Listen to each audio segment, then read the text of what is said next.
Hello, hello, hello everyone. Welcome back to another episode of Lifestyleicity. This is just where we talk about the realities of living a plant-based life. I feel like it's been a minute since I've been in this zone, but today, as promised, there is a part 2 on how to go plant-based. With part 2, we're going to be discussing more in depth on doing your research just to help you out a little bit more. The very first video was a little bit more broad as far as just the 3 major tips. So let's go ahead and start with tip number 1. Research yourself. Do a self-evaluation and answer one very simple question. Why are you going plant-based?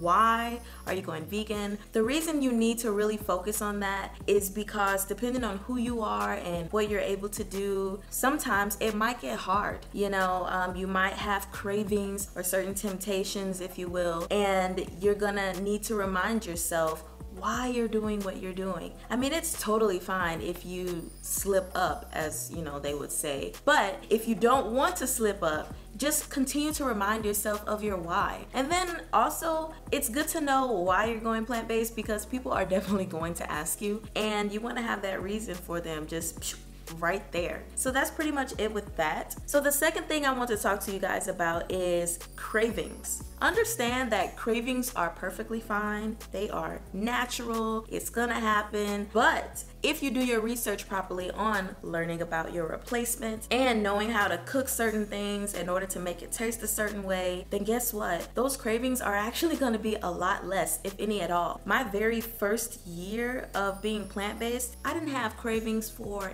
anything at all. And technically, even after that, I still didn't have cravings, but it was, let's see, last year of August, my husband and I went on vacation somewhere and they didn't have many vegan options at the moment. So we had things with dairy and cheese, but we just didn't crave anything.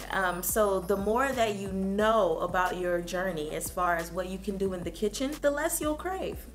You need to find the nearest farmer's market you possibly can. And if you don't have access to those, of course you can find Whole Foods, Trader Joe's, or any other stores like that you may have in your state. When it comes to a farmer's market, well, at least a legit farmer's market, your food is also going to be fresher and it's going to last longer. There have been times I remember where I would buy things from Kroger and those things would last maybe a week, but when I get certain things from the farmer's market, they're lasting, depending on what it is, because not everything is that way, but they're lasting for about 2 weeks, maybe a week and a half. I get a little bit more longevity of life out of my fruits and vegetables. Plus, as I said in the last video, you will save so much money going to a farmer's market. I guarantee that, because things are just cheaper there. My next piece of advice is for you to find all the vegan restaurants in your area or a little bit further out in your area, just so when you want to eat out, if it's you and your household or you and other plant-based people, then you know where you can for sure go and feel comfortable knowing they aren't gonna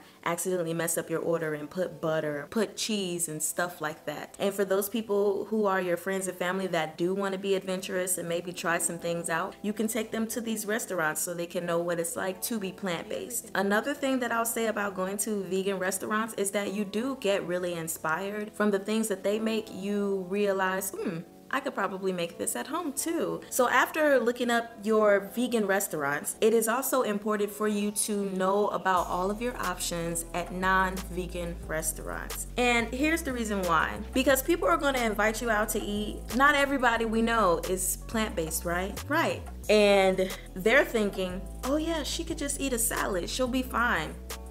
Because a lot of people, that's what they think we eat. So it's just something sometimes people don't even think about, or they think about it but they're really just not wanting to conform. It's important that you do your research, because guess what? Sometimes salad isn't even an option unless you want to bring your own dressing, or unless you just want dry salad, because the dressings they might offer still have dairy in them. So instead of going there and not knowing anything, I would definitely say do your research beforehand. Honestly, I have a list of about at least 30 restaurants that I can go to and what options they have available, just so when I go there I can say, oh yes, I want this, this, this, and that. That way you're not just stuck with a salad and water. And some places might have like a fresh fruit bowl for you. Most places offer you a menu on the website that you can look at that will have the ingredients, or you can even, you know, ask the company about the allergy menu. Okay, so my fifth point kind of goes back to the second point about cravings, but I went into a different direction. Now I want to say that when you transition, it is okay if you sometimes indulge in your old eating habits. Do not feel guilty about it, and definitely don't listen to the people that may say, oh, you cheated and stuff like that. Those kind of negative sayings and thoughts could make a person want to quit because you feel like, oh, I can't do this because I'm not strong enough, because I ate this piece of chicken when I shouldn't have, or I had that ice cream when I shouldn't have. Look, as I said in my previous video, you can eat whatever you want. It's just all about having balance. So if every now and then you personally feel like you want to have some kind of meat, or you want to have some kind of dairy, then that is perfectly fine. Do not allow yourself to be guilt-ridden because of your own thoughts, but especially because of what other people say. And honestly, it is something that you need to be prepared for. I guess going into my next point, get ready for closed-minded people.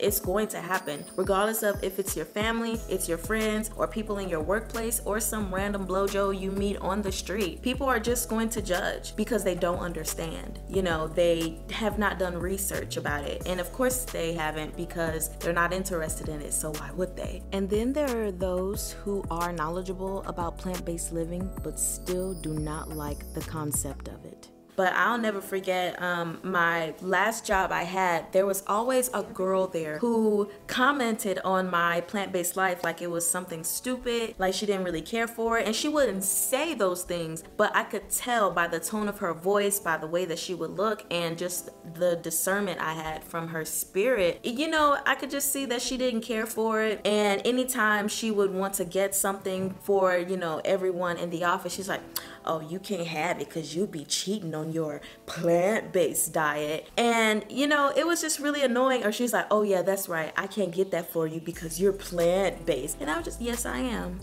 Don't worry about me. I can take care of myself. Depending on where you are, in some places you are going to face judgmental people just because they don't know.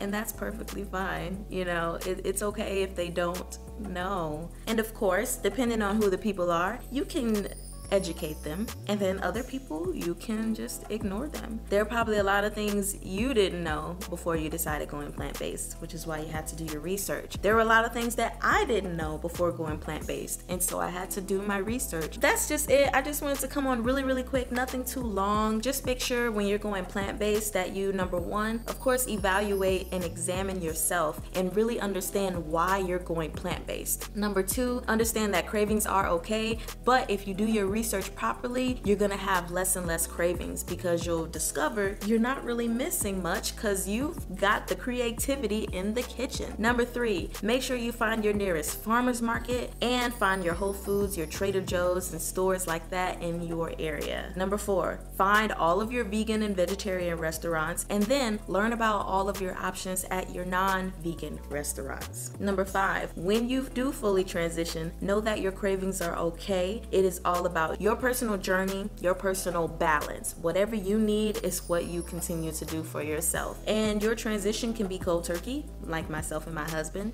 or your transition could be a couple meals in the week, and then boom, you're fully into it. Whatever works for you. And then last but not least, you want to get ready for closed-minded people. Get ready for the naysayers, and get ready to educate some and ignore others. That's pretty much it. Going plant-based is honestly not rocket science. It's something so simple, so easy. You just have to make sure that you are preparing yourself to be successful in this journey. A lot of people make it so much harder than what it really is. I've definitely run into people who are like, oh, I could never do that because I can't give up meat, or I can't give up cheese. And guess what?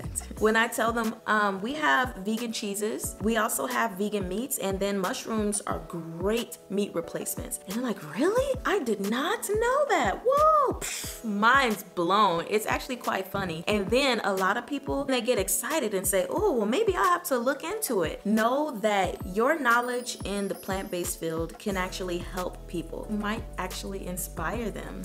Ding! And always remember, your lifestyle is your city, so please take care of it.